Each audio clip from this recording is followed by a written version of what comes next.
The person on the other side said, "Let me in," and pushed on the door. And immediately they grabbed the inside of the door frame, and as they said, "Let me in," they looked over their shoulder. Instinctively, I flicked up my foot to stop the door from opening, and I just white-knuckled it, and I said, "You're not coming in."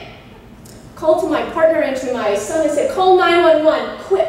The person on the door, now, she looked to be about like a 70-year-old lady.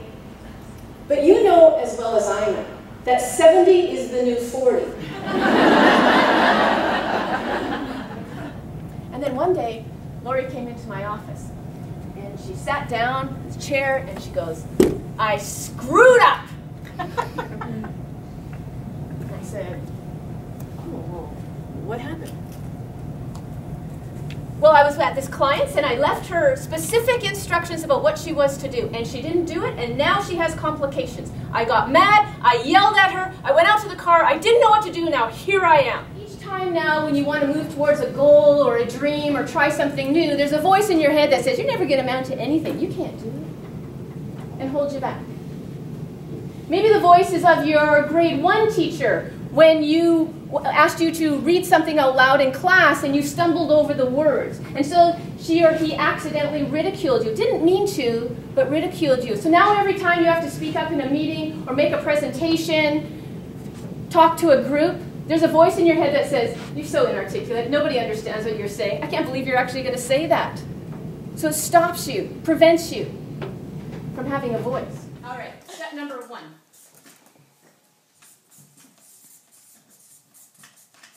You have to identify the issue that's worrying you.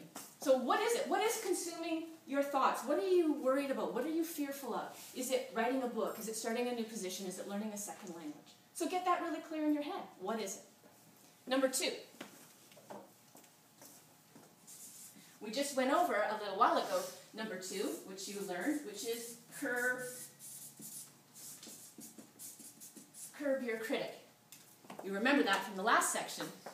When we're talking about when you're worried about something and then you're going out of your comfort zone, your inner critic is going to be there, right, to remind you just how incompetent you really are.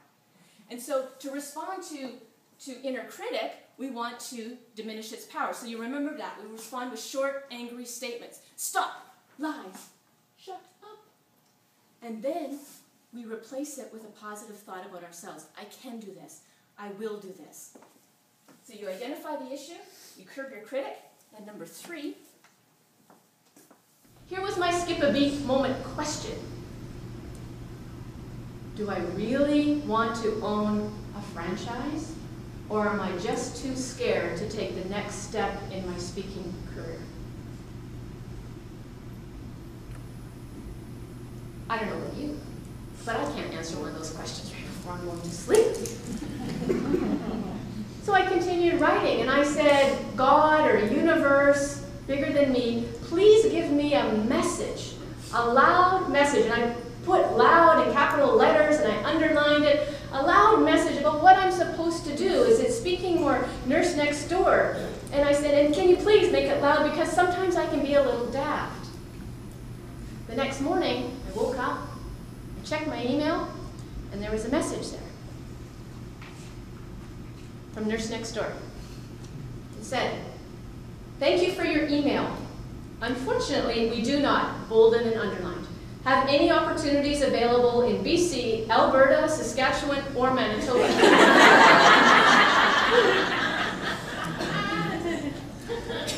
Feel free to visit for opportunities in Eastern Canada."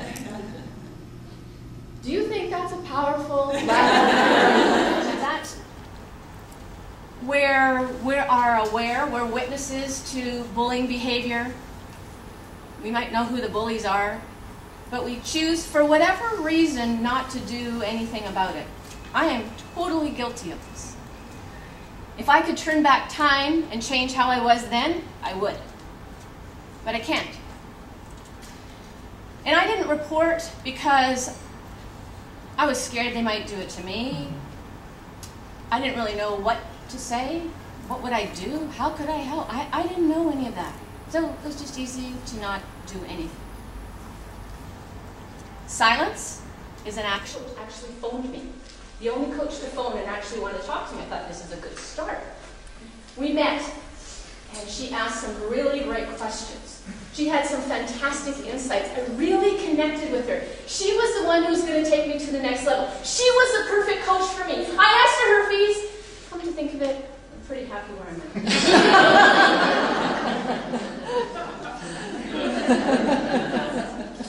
The difference between her fees and my expectation of her fees, $2,500 per month. I know what you're thinking. How do you become a coach?